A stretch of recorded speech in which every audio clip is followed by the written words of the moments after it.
नमस्कार, आप देख रहे हैं खबरनामा। मैं हूं सुचिस्मिता। आइए देख लेते हैं अब तक की हेडलाइंस। नए साल का जश्न शुरू, पीएम मोदी, राष्ट्रपति ने दी देशवासियों को बधाई।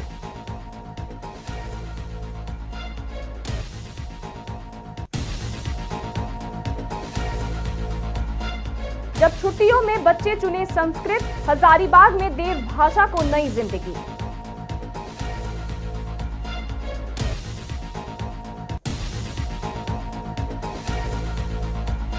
नव वर्ष पर बाबाधाम में आस्था का सैलाब, डीसी एसपी ने संभाली कमान।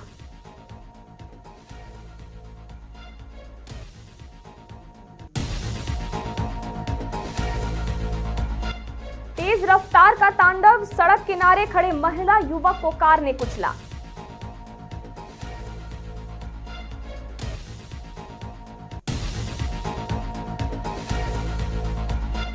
नए साल की पूर्व संध्या पर ट्रैफिक पुलिस सख्त, नशे में ड्राइविंग पर चला अभियान।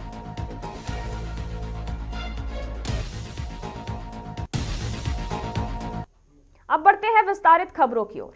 देश भर में नए साल का उत्साह और उल्लास देखने को मिल रहा है। नए वर्ष के आगमन पर देश के प्रधानमंत्री नरेंद्र मोदी और राष्ट्रपति ने सोशल मीडिया प्लेटफॉर्म पर एक्स के माध्यम से देशवासियों को नव वर्ष की शुभकामनाएं दी है। दोनों नेताओं ने अपने संदेश में देश की प्रगति, शांति और समृद्धि की कामना की है।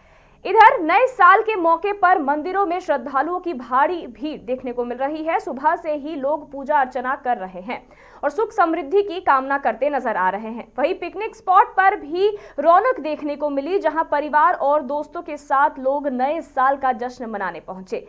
पार्क, पर्यटन स्थल और खुले मैदानों में लोगों की आवाजाही बढ़ गई। नववर्ष के मौके पर लोग एक दूसरे से मिलकर गले लगते हुए और बधाई देते हुए नजर आए और मिठाइयां बांटकर खुशियां साझा वो कर रहे हैं।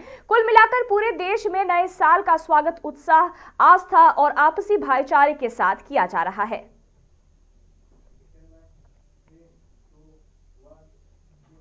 आधुनिक दौर में जहां हर गली मोहल्ले में इंग्लिश स्पोकन क्लास दिख जाती है, वहीं हजारीबाग में देव भाषा संस्कृत को फिर से बोलचाल की भाषा बनाने की अनोखी पहल की जा रही है।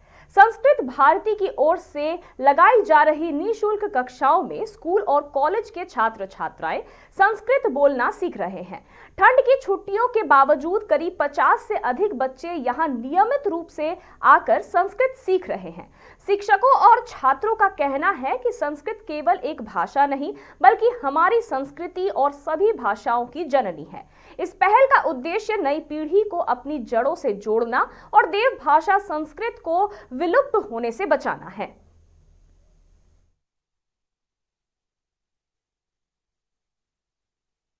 यहाँ क्या हो रहा है, इसके पीछे उद्देश्य क्या है, क्यों मन में आया संस्कृति का जन्म? यह अनावासी संस्कृत संभाषण वर्ग अभी चल रहा है। इसका मेरे लिए बहुत ही महत्वपूर्ण है, क्योंकि हम जैसे लोग संस्कृत तो पढ़ते हैं, परंतु इसे बोल पाना ये हमारे लिए भी पूर्ण रूप से हम इसे नहीं बोल पाते हैं। और मेरे लिए ये बहुत ही महत्वपूर्ण है, क्योंकि मैं बोलना चाहती हूँ संस्कृत। मैं पढ़ तो रही हूँ पर मैं बोल नहीं पाती, तो मेरा मुख्य उद्देश्य है इसमें पढ़ना। और इसके लिए मैं यहाँ के संस्कृत भारती के लोगों को बहुत धन्यवाद देती हूँ कि वो हम जैसे बच्चों के लिए इस शिविर का आयोजन किए है। और जो लोग नहीं बोल पाते, हमारे मन में तो होता है पर हम उसे बोल नहीं पाते, बाहर व्यक्त नहीं कर पाते, तो ये हमारे लिए बहुत लाभदायक हो रहा है। मम नाम ज्योत्सना माही अस्ति। के लिए जाते हैं, परंतु हमारे समाज में यह भी संदेश हमें पहुँचाना होगा कि संस्कृत भाषा हमारी जननी है। अस्माकं संस्कृत भाषा या भाषा वर्तते सा भाषा अस्माकं माता अस्ति। ये जो हमारी संस्कृत भाषा है वो हमारी माता है। तो इसके संवर्धन संरक्षण के लिए, प्रचार प्रसार के लिए हम संस्कृत बोले, इसके लिए बच्चे संस्कृत बोले, समाज हमारा संस्कृत बोले, देश हमारा संस्कृत बोले। आज हम देखते हैं कि हमारे प्रधानमंत्री आदरणीय नरेंद्र मोदी जी भी संस्कृत के प्रचार प्रसार के लिए प्रतिबद्ध हैं और लगे हुए हैं। तो हमें कहीं ना कहीं अपने समाज में जागरूकता फैलाना ही होगा कि हमारी भाषा जो है वो मूल भाषा संस्कृत है, और संस्कृत के संवर्धन से जीवन भी संवर्धित होगा और समाज भी संवर्धित होगा, देश भी संवर्धित होगा और राष्ट्र भी संवर्धित होगा। मम नाम गौरव कुमार दुबे अस्ति। नववर्ष के पहले ही दिन देवघर के बाबा बैद्यनाथ धाम में आस्था का अद्भुत नजारा देखने को मिला। सुबह से ही हजारों की संख्या में श्रद्धालु बाबा के दर्शन और जलार्पण के लिए मंदिर परिसर में उमड़ पड़े। नववर्ष को लेकर संभावित भारी भीड़ को देखते हुए जिला प्रशासन पूरी तरह अलर्ट मोड पर नजर आया।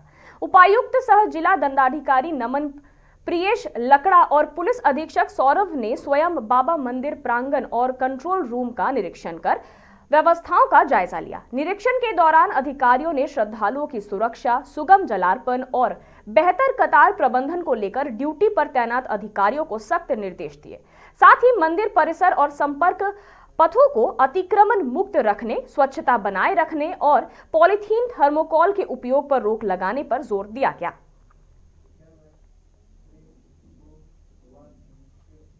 धनबाद जिले के बरवाडा थाना क्षेत्र से तेज रफ्तार का कहर सामने आया है।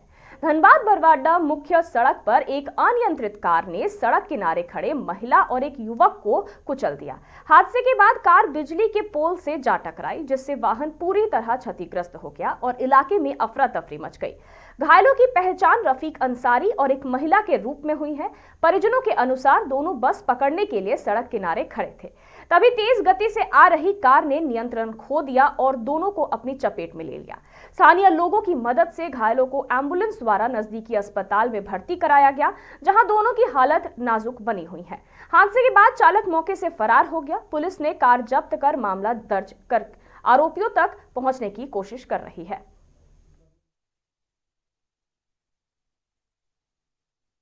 गाड़ी बैठने के लिए आया था वो लोग सुबह में, तो यहीं पर साइड में खड़ा था, तो इतना रफ्तार से गाड़ी आया कि एकदम मार के उड़ा दिया। और देखिए गाड़ी का क्या हाल है। और ये सब जिसका एक्सीडेंट हुआ एकदम बहुत सीरियस में एकदम है, जिंदगी और मौत के बीच में लड़ रहा है। उससे मेरा मामा का लड़का है और एगो इसका रिश्तेदार में आए थे, रफीक अंसारी, 25 साल, लेडीज है सर, उनका नाम नहीं कर सकते। उनका रिश्तेदार से आया था कोई, ये अशरफी में भर्ती किए सर, पूरा जिंदगी और मौत के बीच में लड़ रहा है। नए साल की खुशियों के बीच सड़क हादसों पर लगाम लगाने के लिए ट्रैफिक पुलिस पूरी तरह सतर्क नजर आई है। 31 दिसंबर की रात अंडाल ट्रैफिक गार्ड की पुलिस ने राष्ट्रीय राजमार्ग संख्या 19 पर विशेष अभियान चलाया। दुर्गापुर और आसनसोल की ओर से अंडाल की तरफ आने वाले वाहनों की सघन जांच की गई। इस दौरान बाइक और 4 पहिए वाहनों को रोककर ड्राइवरों का ब्रेथ एनालाइजर से परीक्षण किया गया। अभियान के दौरान 15 चालक शराब के नशे में वाहन चलाते पकड़े गए, जिनके खिलाफ कानूनी कार्रवाई करते हुए जुर्माना लगाया गया।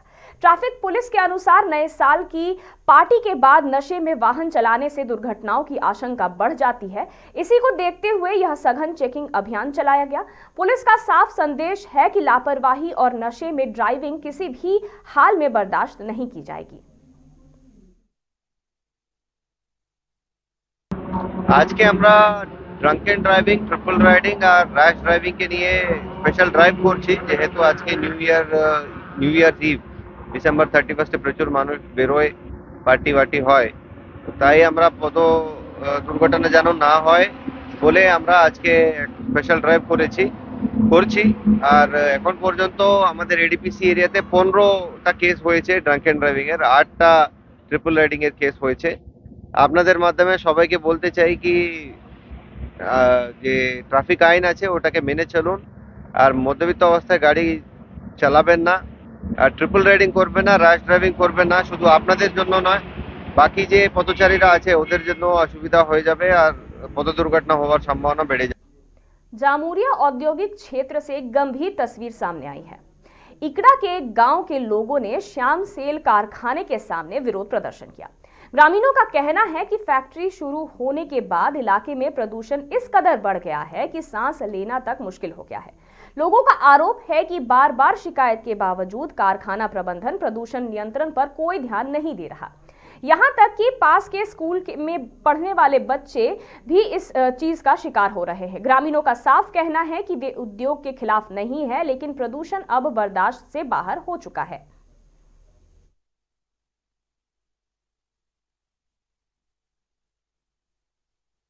আজ থেকে নয়, প্রায় মোটামুটি হয়ে গেল এই যতদিন থেকে আমাদের জামুরিয়া শিল্পাঞ্চলে আমাদের ইকড়া গ্রামের এই রেল কোয়ার্টার সংলগ্ন ময়সাবুড়িতে এই সামসেল ফ্যাক্টরি হয়েছে ততদিন থেকে আমাদের এই কালির উপদ্রব, এত কালির উপদ্রব কিছু বলার নেই।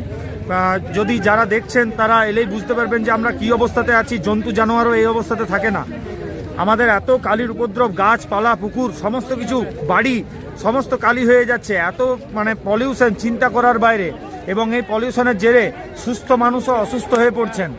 এত পলিউশন যে ফুসফুস জনিত রোগ, তার সঙ্গে হৃদরোগ, কফ, কাশি, বাচ্চাদের যে প্রবলেম, সেই প্রবলেমগুলো এত দেখা দিচ্ছে, আমরা অতিষ্ঠ হয়ে যাচ্ছি। नए साल में कई प्रशासनिक अधिकारियों के तबादले हुए हैं। वहीं धनबाद में नगर आयुक्त के पद पर आशीष गंगवार और एसडीएम के पद पर लोकेश बारंगे नए साल के पहले दिन पदभार ग्रहण किया और अपनी प्राथमिकताएं बताएं। नगर आयुक्त आशीष गंगवार को तत्कालीन नगर आयुक्त रविराज शर्मा ने बुके देकर सम्मानित किया। वहीं उन्होंने विभाग के अन्य अधिकारियों से परिचय प्राप्त किया। वहीं एसडीएम कार्यालय में तत्कालीन एसडीएम राजेश कुमार ने बुके देकर एसडीएम लोकेश बारंगे का स्वागत किया। आज कल एक ट्रांसफ़र पोस्टिंग लिस्ट आई थी जिसमें नगर आयुक्त के रूप में, नगर आयुक्त धनबाद के रूप में मेरा पदस्थापन किया गया है और हम लोगों ने जो चार्ज था हमने एज्यूम कर लिया है। और अभी चूँकि हम लोग डिस्कस ही कर रहे हैं, बहुत सारे बिंदु भी हम लोग डिस्कस करेंगे, जानेंगे कि क्या क्या थोड़े से चैलेंजेस हैं, कहाँ कहाँ प्रायोरिटीज़ हम लोगों को करनी है। और जो अभी तक एजेंडा रहता था कि हम लोगों को सिटीजन सेंट्रिक इंस्टीट्यूशंस रखने हैं, सिटीजन सेंट्रिक ऑफिस रहना है कि कोई भी सिटीजन आए तो उसका यहाँ पे काम हो जाए। प्लस जो भी म्यूनिसिपल्स के हम लोगों के स्कीम्स होती हैं उनका जल्दी से जल्दी इम्प्लीमेंटेशन हो ताकि उनका फ़ायदा लोगों तक पहुँच सके।